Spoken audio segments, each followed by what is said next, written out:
Yo, YouTubers, BitShooters, BitTubers, wherever you're watching this. I'm just leaving the dollar store here. Guys, that place is absolutely slammed. I went to 3 other places on the way, just kind of running errands. Everywhere is dead. Even the gas stations, everywhere is dead. Other big chain stores, dead. The food store I was in, dead. Nobody. All the cars in the parking lots are basically people that work there, and that's it. I go over to the dollar store because I'm looking at buying some, like Windex and stuff, and it's a little bit cheaper there, and I like to browse around to see if they have any knick-knack junk made out of oil resin, fossil fuel resin junk that's imported in from China. So I'm just looking around, just poking around, seeing if there's anything cool. And their grocery aisle, their food aisle, is huge. It's like 2 aisles now dedicated. I remember the dollar store is never dedicated to food. I don't remember ever a time them having food. Until recently, I'm noticing more and more food at dollar stores. Okay. It's slammed. Everybody's buying food. There's so many people buying food at the dollar store.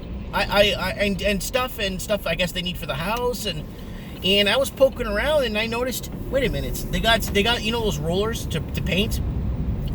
The roller itself, you want a good quality roller, but the actual roller handle thing, the same one you would buy somewhere else, it's $1 there, and then it's like $8 somewhere else.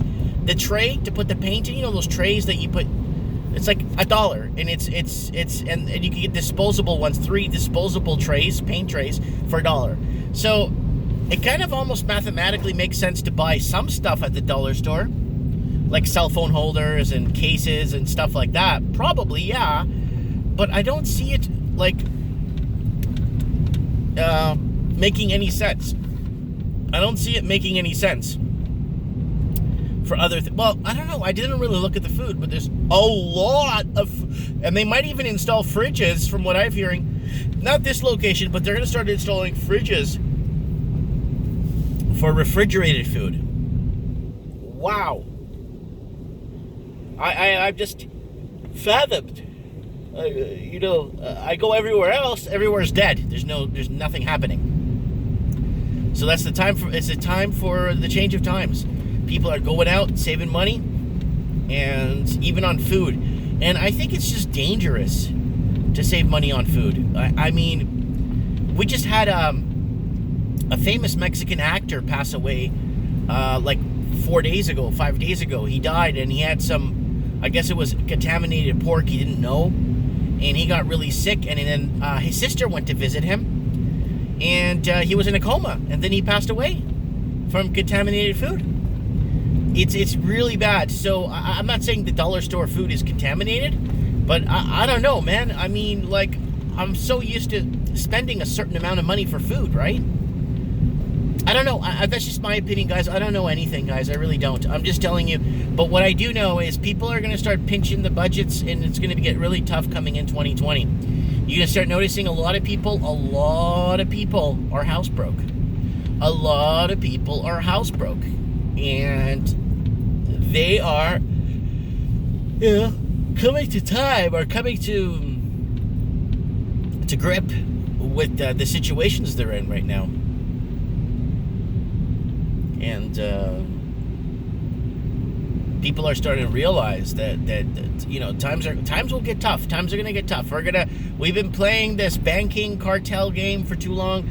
We've been printing money for too long. We've been devaluing our currency too long. Our wages haven't gone up in the last million years. So realistically, it's going to have to falter somewhere, somehow, some way. And we're going to have to pay the piper. Man. Piper's been been at the entrance playing for everybody coming into the party for the last, 10, 15, 20 years now. And banks can't even get it done or fix the problem by removing regulations. They can't even do that. They're deregulating all the banks, and the banks are doing what they want to do. And instead of protecting the people, they're gambling with people's money. We had Mario DeSettis on Trends in the Housing Market last night talking about, pensions. Pensions are being attacked. Pensions are being raided. And that is a very, very dangerous predicament, because I see pensions becoming like the next big problem, because more and more people are in boomer age territory, and more people need to oh, the guy's drunk outside. Oh, he's drunk. Anyways, what time is it? It's like 10:42 in the morning. I open at 11. Yeah, people usually have a really tough time holding or keeping their balance up here in town. In some parts of town, people have a really tough time keeping their balance. So you got to kind of be careful while you're driving too, because I had someone step out in front of me the other day. And yeah, not pretty. You got to be really super careful. Let me know what you guys think in the comments below. The times. Yeah, times are changing. Let me know, comment below. Thanks for watching.